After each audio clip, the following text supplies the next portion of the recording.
Este vídeo é um oferecimento da Amazon, onde você encontrará todos os livros ambientados no universo das crônicas, bem como os mais incríveis produtos relacionados às crônicas, a Game of Thrones e a House of the Dragon, sempre com os melhores preços. Para conferir, basta clicar nos primeiros links na descrição abaixo. Comprando através deles, você estará me ajudando a produzir diariamente e tornando o MGF cada vez mais forte.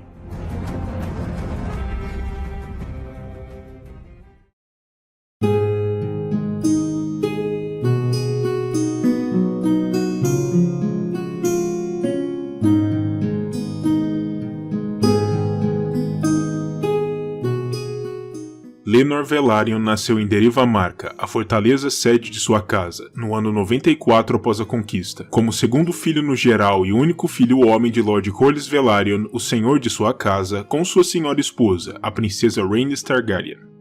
Laenor contava então com uma irmã mais velha, Lina, com quase 2 anos a mais, e nunca chegou a contar com irmãos mais novos. O garoto possuía os típicos traços de sua tradição valeriana, com um nariz aquilino, cabelo cinza prateado e olhos de um tom purpúreo, muito comuns no seio de sua casa. Conforme Laenor crescia e amadurecia, ele se tornava um jovem muito belo e bastante desejável, mas demonstrava ao mesmo tempo um notório desinteresse pelos encantos femininos, mesmo após sua puberdade. Ao invés de procurar por uma jovem adequada que pudesse desposar, ele preferia passar seu tempo cercado por belos e jovens rapazes de sua idade, um comportamento que era a princípio considerado natural, mas que, com o tempo, não deixou de despertar certa curiosidade e até algumas suspeitas.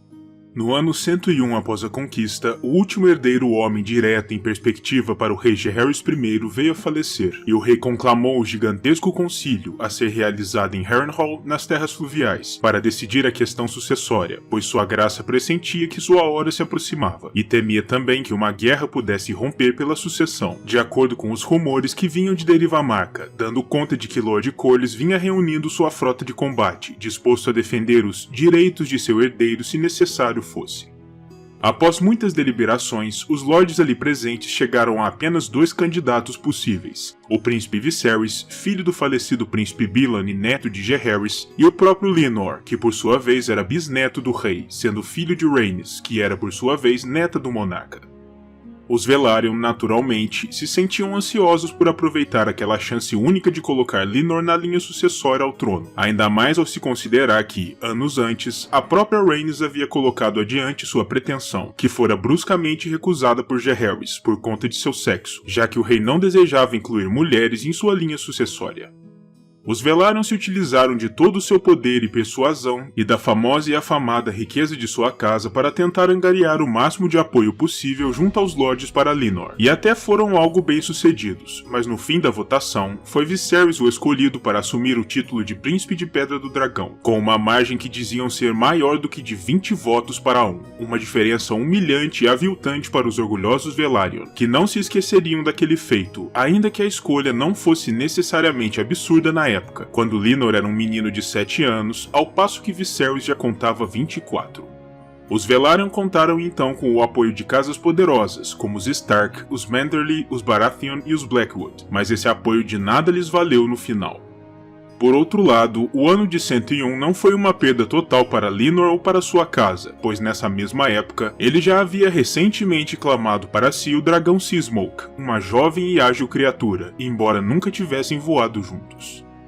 Muitos anos mais tarde, quando Laenor já era um homem crescido e já havia se contentado em ser apenas o herdeiro de Derivamarca, o agora rei Viserys I decidiu que era chegada a hora de escolher um marido adequado para sua filha e herdeira, a princesa real Rhaenyra, que ele havia declarado como princesa de Pedra do Dragão no ano 105.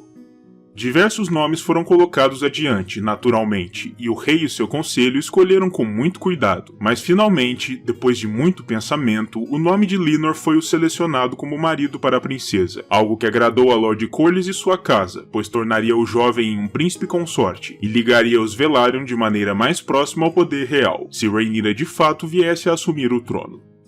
Esse casamento seria não apenas uma manobra política importante, aumentando o apoio da coroa por parte de uma poderosa e rica casa, mas também poderia ajudar a curar a ferida mal cicatrizada do Grande Concílio. Tudo parecia perfeito, mas havia aí um pequeno problema. Nem Laenor nem Rhaenyra desejavam se casar. Enquanto a jovem parecia satisfeita em ser apenas a herdeira por próprio direito, o notório pouco gosto de Lenore pelos encantos femininos poderia vir a se mostrar um grave problema, já que em Deriva Marca já se dizia a boca miúda que Lenore poderia ser um daqueles aos quais o povo chamava de desqualificados ou aberrações, homens que preferiam a companhia sexual de outros homens, algo inadmissível dentro do seio de uma casa tão antiga e orgulhosa. Lenore nunca havia, até onde se sabia, gozado intimamente da companhia de uma mulher ou gerado qualquer bastardo, algo considerado tremendamente comum para filhos de grandes casas, o que despertava certa preocupação. Mesmo assim, o arranjo político precisava ser mantido, pois era importante tanto para os Velaryon quanto para a Casa Real, e por isso, Grande Mestre Melos, o representante da cidadela na corte, simplesmente dispensou essas preocupações como meras intrigas, e o acordo foi adiante. De acordo com o registro de Arquimestre Gilden, anos mais tarde, Rhaenyra também levantou objeções ao casamento, argumentando com o pai que ele a estaria condenando a uma vida de infelicidade daquela forma, mas ela acabou sendo persuadida a mudar de ideia quando Viserys ameaçou apontar seu meio-irmão mais novo Aegon como seu herdeiro oficial, caso Rhaenyra não se casasse. A boda se deu no ano 114 após a conquista, e uma quinzena antes da cerimônia, Lenore havia sido sagrado como cavaleiro, para aumentar seu prestígio, ainda que ele nunca tenha demonstrado muitas inclinações marciais.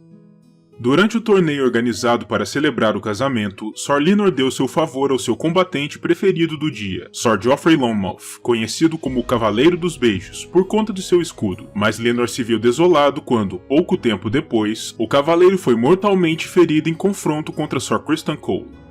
De acordo com o registro mais escuso do bobo da corte Cogumelo, Lenore teria permanecido ao lado do leito de Lonmouth durante todo o tempo, e chorado amargamente quando esse morreu, voltando logo depois para Deriva Marca, o que fez muitos na corte ponderarem se o casamento com Rhaenyra havia sido sequer consumado, já que sua nova esposa permaneceu na corte.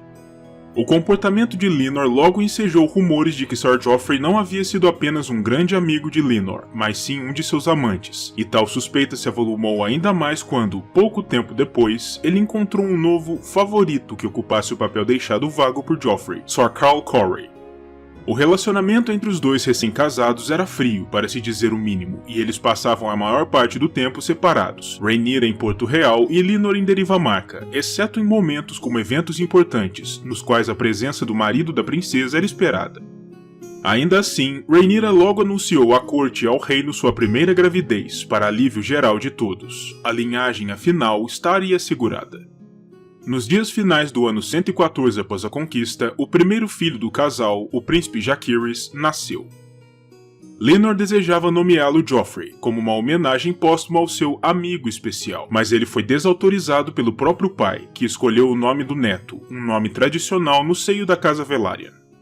A ocasião, naturalmente, era festiva, mas mesmo assim, havia algo ligeiramente estranho com o garoto.